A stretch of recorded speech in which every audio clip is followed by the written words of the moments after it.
9386 यानी 23386947। अगर आप दिल्ली के बाहर से फोन करेंगे तो दिल्ली का एसटीडी कोड 011011 जरूर लगा लीजिएगा। आज आपके तमाम सवालों का जवाब देने के लिए और हमारे आरटीआई से जुड़े तमाम मुद्दों पर डिस्कस करने के लिए हमारे साथ स्टूडियो में मौजूद हैं जाने वाले आरटीआई एक्टिविस्ट सुभाष अग्रवाल जी। सुभाष जी बहुत बहुत शुक्रिया, बहुत बहुत शुक्रिया। नमस्कार। नमस्कार।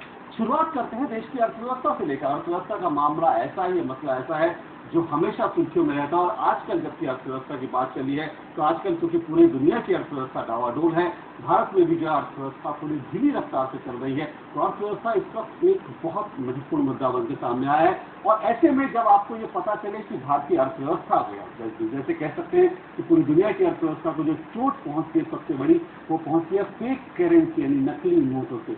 और क्या आप जानते हैं कि भारतीय अर्थव्यवस्था को ये कितनी बड़ी चोट पहुंच रही है?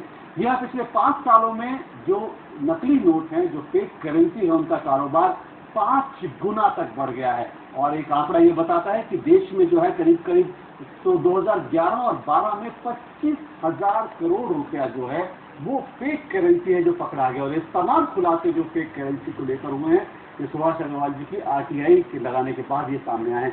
क्या यह पूरा मसला है, देखते हैं हमारे संवाददाता विनोद चौधरी की इस रिपोर्ट में। देश में जाली नोटों का चलन दिनों दिन बढ़ता ही जा रहा है। पड़ोसी देशों विशेषकर पाकिस्तान से धड़ल्ले से जाली नोट छापकर नेपाल के जरिए भारत में लाए जा रहे हैं। मकसद मजबूत भारतीय अर्थव्यवस्था में सेंध लगाना है, भारतीय अर्थव्यवस्था को खोखला करना है। सूचना के अधिकार कानून से जो सनसनीखेज खुलासा सामने आया है, उसके अनुसार पिछले 15 साल में 101 करोड़ रुपए मूल्य के नकली भारतीय नोट पकड़े गए हैं, जिसमें 500 रुपए के जाली नोट सबसे ज्यादा थे।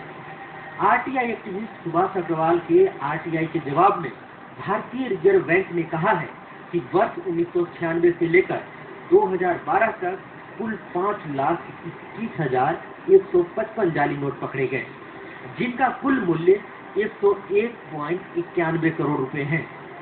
बैंक ने यह भी माना है कि नकली नोटों में सबसे ज्यादा 500 रुपए के नोट थे, जिनका कुल मूल्य 64.40 करोड़ रुपए था, और 22 करोड़ रुपए के 1,000 रुपए के जाली नोट पकड़े गए।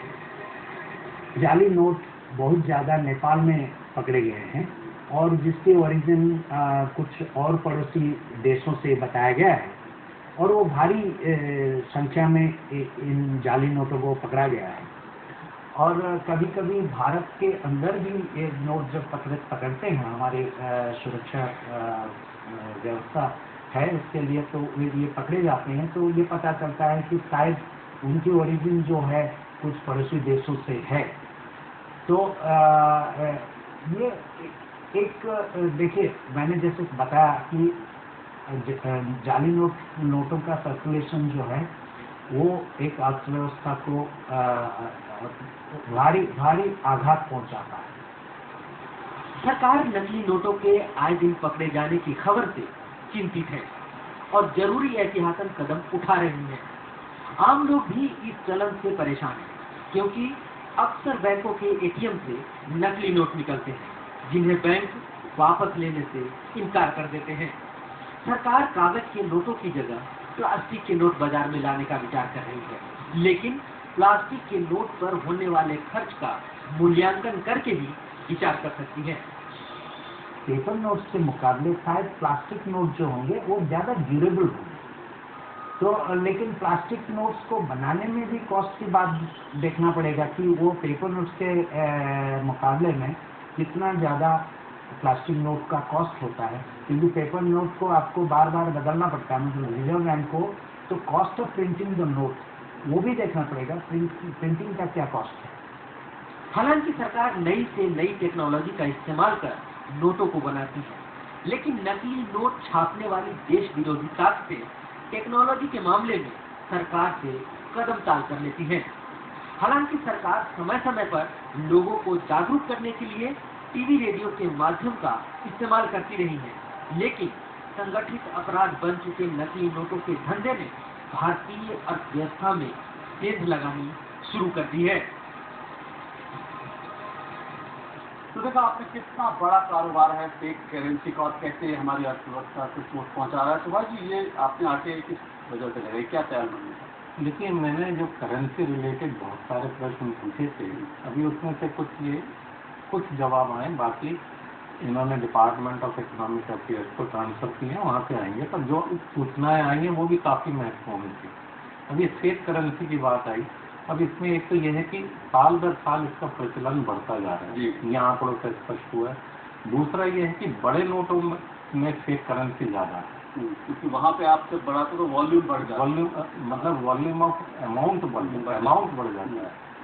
तो चकमा देने के लिए लोगों ने 100 के नोट भी जो है बड़ी मात्रा में बेचने शुरू कर दिए, ताकि उसमें लोग बहुत जल्दी वो नहीं ध्यान नहीं देते। देखिए, नोट छापने की भी एक अपनी लागत है, और नकली नोट छापने वाले को जितना मुनाफा और जितना हमारी देश की अर्थव्यवस्था को नुकसान पहुंचाने का फायदा बड़े नोटों से हो सकता है, तो कंपैरेटिवली छोटे नोटों से वो कम होगा।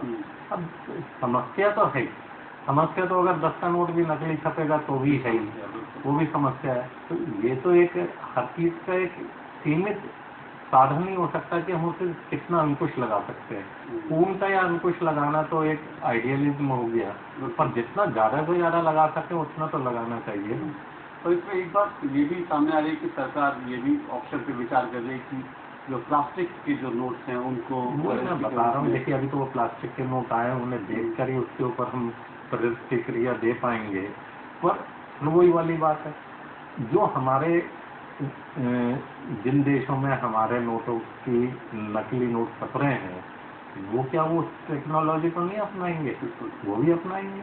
बहरहाल हमने अर्थव्यवस्था की सेहत की बात की, तो अब आगे बढ़ते हैं और आम आदमी की सेहत की बात करते हैं। जब हम आम आदमी की सेहत की बात करते हैं तो इस मोर्चे पर भी हमें लगता है कि पूरी व्यवस्था में बहुत कुछ बदलने की ज़रूरत है, क्योंकि जहाँ तक सेहत की बात है, स्वास्थ्य की बात है, बहुत सारी चीज़ें हैं देश में जो कि अभी उस हद तक जो है कारगर नहीं है जिस हद तक होनी चाहिए, और उसके कारण जो है आम आदमी को अक्सर जो है परेशानियों का सामना करना पड़ता है। 1,70,00,000 लोगों के लिए सिर्फ 23 एम्बुलेंस दिल्ली में है जो कि इस वक्त काम कर रही हैं, ऑपरेटिंग हैं। जाहिर तौर से ये आंकड़ा बहुत चौंकाने वाला है, और ये जो कैट्स जो कि दिल्ली में तमाम सरकारी जो एम्बुलेंस है उनको ऑपरेट करता है, ये कैट्स की जो व्यवस्था थी कि कॉमनवेल्थ गेम्स के बाद हमने इसको शुरुआत किया था और उसको बेहतर बनाने का वायदा किया था, लेकिन आज स्थिति यह है कि पूरे देश की राजधानी दिल्ली में सिर्फ 23 एम्बुलेंस है। WHO का आंकड़ा ये कहता है, WHO कहता है कि प्रति 1.5 लाख की आबादी पर, यानी 1.5 लाख की आबादी पर एक एम्बुलेंस होनी चाहिए। उस हिसाब से देश की राजधानी में कम से कम 125 एम्बुलेंस होनी चाहिए, लेकिन 23 जो है एम्बुलेंस है, और ये स्थिति बहुत खराब है। क्या वजह है और क्या कुछ दिल्ली सरकार इसमें करने की योजना बना रही है, कैसे व्यवस्था की खामियों को दूर करने की योजना बना रही है, ये तमाम मसले उठाती है हमारी रिपोर्ट, जो हमारे संवाददाता अनिल दुबे। क्या आप जानते हैं कि दिल्ली में केवल 23 एम्बुलेंस ही काम कर रही हैं? स्वास्थ्य मंत्री अशोक वालिया एम्बुलेंस को और बेहतर बनाने के लिए प्रयासरत हैं। नहीं, अभी तो हमने जो कैट्स जो है वो एम्बुलेंस सर्विस प्रोवाइड कर रही थी, अब हमने उसके अंदर 70 एम्बुलेंस नई परचेज करके ऐड करेंगे, तो अब 100 एम्बुलेंस हो गई। उसके लिए हमने ड्राइवर्स रिक्रूट किए हैं, पैरामेडिकल स्टाफ रिक्रूट किया है, वो जो है तीनों शिफ्ट के अंदर ये एम्बुलेंस जो है काम करेंगे। एम्बुलेंस सेवा लोगों की जिंदगी से जुड़ा है, बेहतर स्वास्थ्य सेवा देना सरकार की जिम्मेदारी है। कैट्स सर्विस काम कर रही थी, उसी को फर्दर एक्सटेंड कर दिया है, और हर एक एम्बुलेंस के अंदर जो है प्रावधान होगा कि उनसे संपर्क किया जा सके, उनकी क्या लोकेशन है उसके बारे में जानकारी मिल सके। तो ये सब प्रावधान उसमें किए गए हैं, और ये जो हमें पिछला 1 महीना 2 महीना लगा है वो स्टाफ को ट्रेनिंग देने में, और इसका जो है जहाँ सेंटर से मॉनिटर करेंगे हम उसको अपग्रेड करने के अंदर भी समय लगा है। तो हम समझते हैं कि अब एम्बुलेंस की कोई दिक्कत जो है किसी को नहीं होती। स्वास्थ्य विभाग के पास 70 से ज्यादा एम्बुलेंस है, पर काम केवल 23 ही कर रहे हैं। आरटीआई के जवाब ने स्वास्थ्य सेवाओं का सच सामने किया है। एम्बुलेंस सेवा को और बेहतर बनाने की जरूरत है। आरटीआई के जवाब ने दिल्ली के स्वास्थ्य सेवाओं की पोल खोल दी है। WHO की रिपोर्ट कहती है कि 1.5 लाख की आबादी पर एक एम्बुलेंस होनी चाहिए, और दिल्ली में इसमें मात्र 23 एम्बुलेंस ही काम कर रही है। जो बाकी की एम्बुलेंस है या तो उनके ड्राइवर नहीं है या फिर वो खराब पड़ी हुई है। अगर देश की राजधानी में एम्बुलेंस के इतने बुरे हाल है तो बाकी प्रदेशों में इस आपातकालीन सेवा के क्या हाल होंगे, इसका अंदाजा बखूबी लगाया जा सकता है। कैमरामैन गणेश लाल के साथ मैं संतोष चौधरी, दूरदर्शन न्यूज, दिल्ली। सुभाष जी, 23 एम्बुलेंस देश की राजधानी दिल्ली में, पूरे देश की आप तस्वीर अगर देखें तो बहुत खराब हालत जाहिर तौर से वहाँ। देखिए, दिल्ली तो एक देश का आईना है और दिल्ली का ये हाल है तो इसका मतलब बाकी सब जगह तो हालत और भी ज़्यादा दुर्दशा ही होनी है। और ये सब चीज़ें जो हैं, आरटीआई तो बहुत अच्छा सक्षम कानून है जो इन चीज़ों को उजागर कर रहा है, पर मैं आपके माध्यम से आपके दर्शकों को 2 और ऐसी वेबसाइट बताता हूँ जहाँ पे कि वो अपने सबमिशंस और सजेशंस पोस्ट करें। एक तो है pgportal.gov.in, pgportal.gov.in, आप स्क्रीन पे लिखी आ रही है ये वेबसाइट का जी। तो एक दूसरा हमारे जो अभी जो राष्ट्रपति अभी रिटायर हुई हैं श्रीमती प्रतिभा पाटिल जी, उन्होंने एक बड़ी अच्छी सेवा अपनी वेबसाइट पे शुरू करी थी। उन्होंने इसी किस्म की एक सेवा हेल्पलाइन करके अपनी वेबसाइट पर डाली थी। उसका जो पोर्टल है वो है helpline.rb.nic.in। उससे भी आप अपने सबमिशन, कंप्लेंट, सजेशन पोस्ट कर सकते हैं। वो भी इलेक्ट्रॉनिकली कंसर्न पब्लिक अथॉरिटी तक मूव करेगी। ये एक बड़े जरा सा इसमें विषय देखने वाला है कि इन दोनों इतनी अच्छी सेवाओं का प्रचार प्रसार नहीं किया गया है। देखिए, मेरा अपना तजुर्बा है, या तो यह है कि मैं उसका फॉलोअप बहुत करता हूँ जी। मैं पहले वो सबमिशन डालता हूँ, उसके कुछ समय के बाद उस पर आरटीआई लगा देता हूँ कि मेरी इन सबमिशन पे क्या एक्शन लिया गया था, उसकी जानकारी दो। तो मेरा तो मैं एक ही चीज़ को 2 तरीके से टैकल करता हूँ तो उसका रिजल्ट बड़ा अच्छा आता है, सकारात्मक रिजल्ट आता है। मैंने देखा है बहुत सारे मेरे सजेशन माने गए हैं। मेरे को गवर्नमेंट ऑफिस में बुलाया गया, वहाँ पे ऑफिसर्स ने बैठ के डिस्कस किया। आपने जो सजेशन की बात की, लोग शिकायत की बात करते हैं। जैसे हमारे पास अक्सर ऐसे फोन आते हैं, राजधानी दिल्ली में ऐसा होता है। दिल्ली में दिल्ली पुलिस ने एक अपनी जो है सेवा शुरू की, कहा कि आप अगर आपको किसी ऑटो वाले से शिकायत हो तो आप इस नंबर पे कंप्लेन कीजिए।